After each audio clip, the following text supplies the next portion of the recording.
Welcome to my channel.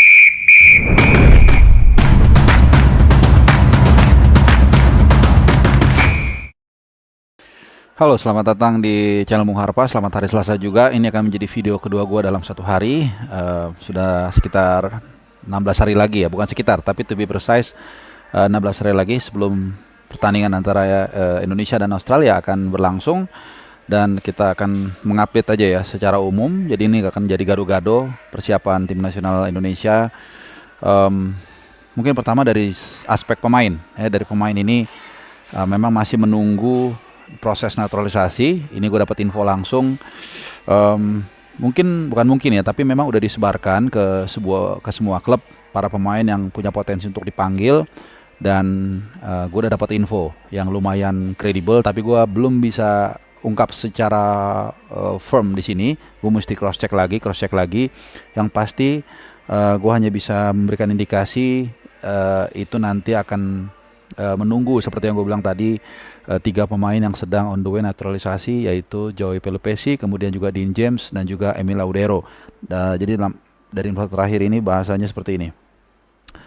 Kita lagi kejar semua. Nah, ini terkait dengan pengambilan sumpah ketiga pemain tersebut. Dan untuk pemain-pemain yang akan dipanggil nanti itu, yaitu tadi menunggu kepastian para pemain semua. Jadi ada yang soal naturalisasi, ada juga yang melihat kebugaran para pemain tersebut di klub masing-masing ya, baik yang di Liga 1 maupun juga di luar negeri. Ada yang di Thailand, ada yang di Australia, ada yang di Amerika Serikat, dan juga tentunya banyak di Eropa. Nah, seperti kita ketahui juga, ada 2 pemain yang pasti nggak bisa main atau tidak boleh, yaitu Ragnar Oratmangun dan juga Justin Upner. Ini dua kerugian yang lumayan signifikan ya. Ragnar Oratmangun memang kalau kita lihat bukan tipikal striker yang kita butuhkan, tapi kerja keras dia sepanjang round 3 ini sangat luar biasa. Dan di klub pun, di Dender FC, ini klub yang dimiliki oleh konglomerat Indonesia, Bang Syahar Sitorus, ini juga sangat luar biasa. Hampir setiap game selama 2025 ini terutama dia selalu main dan banyak sebagai starter. Tapi memang dia ya tidak bisa memperkuat timnas saat melawan Australia nanti tanggal 20 Maret. Ya, walaupun lawan Bahrain dia bisa available karena sudah menjalani hukumannya, yaitu akumulasi kartu kuning, 2 kartu kuning dalam 2 pertandingan yang berbeda. Kemudian juga nanti posisinya akan kita lihat. Nah, ini berkaitan juga dengan naturalisasi yang sedang dikejar, yaitu Dean James, yang ada opsi atau ada kemungkinan, gue yakin banget, walaupun belum tentu, Dean James itu bisa saja mengganti posisi Ragnar Oratmangun. Artinya Ragnar ini kan kalau kita lihat gemar bergerak menyamping ya, ke kiri atau ke kanan gitu, terutama ke kiri.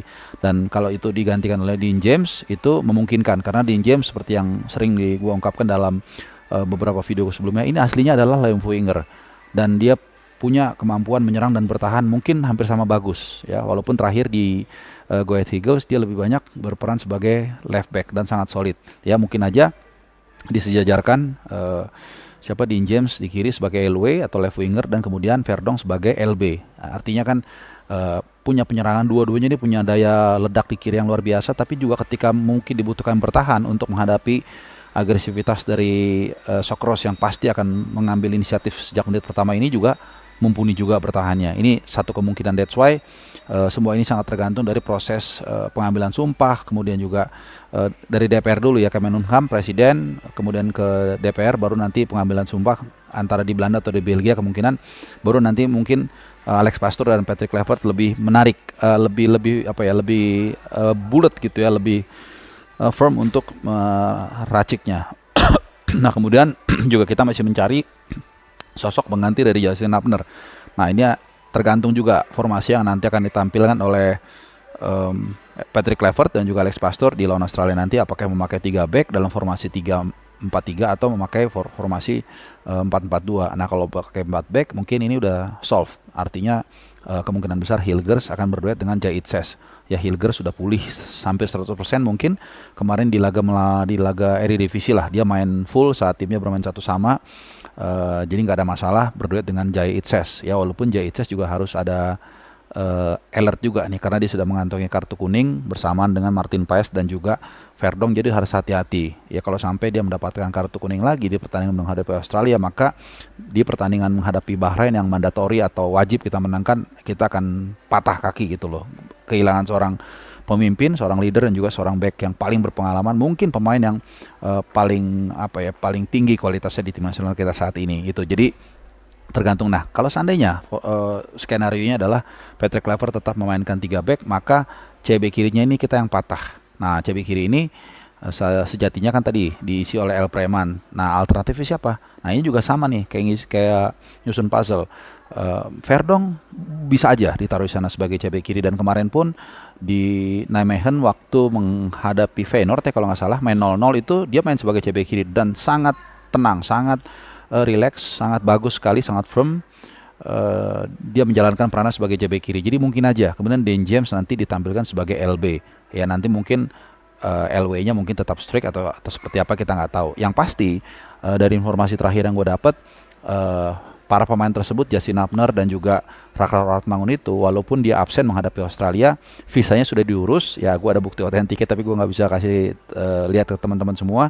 Dan itu tadi di podcast waktu gue diundang sama Bang Arya Sinulinga di podcast bebas juga, saat off air gue sempat menyentil ya soal itu, dan memang dia mengatakan, dan itu masuk akal ya, mereka tetap disertakan apa untuk memanfaatkan waktu berharga mereka aklimatisasi atau adaptasi dengan pemain-pemain lainnya yang tentunya kita sudah libur cukup lama nih, dari bulan November sampai dengan Maret itu kan boleh dikatakan 4 bulan ya. Jadi kalau mereka bisa ketemu Ragnar dan juga Justin Upper dengan teman-temannya, dan juga nanti oleh Romney tentunya, kita jangan lupa, dan mudah-mudahan 3 pemain lainnya bisa bergabung, ini akan menjadi golden time ya, supaya mereka bisa memahami satu sama lain dan juga memahami taktik dan juga strategi yang akan nanti diterapkan oleh Alex Pastoor dan juga Patrick Kluivert.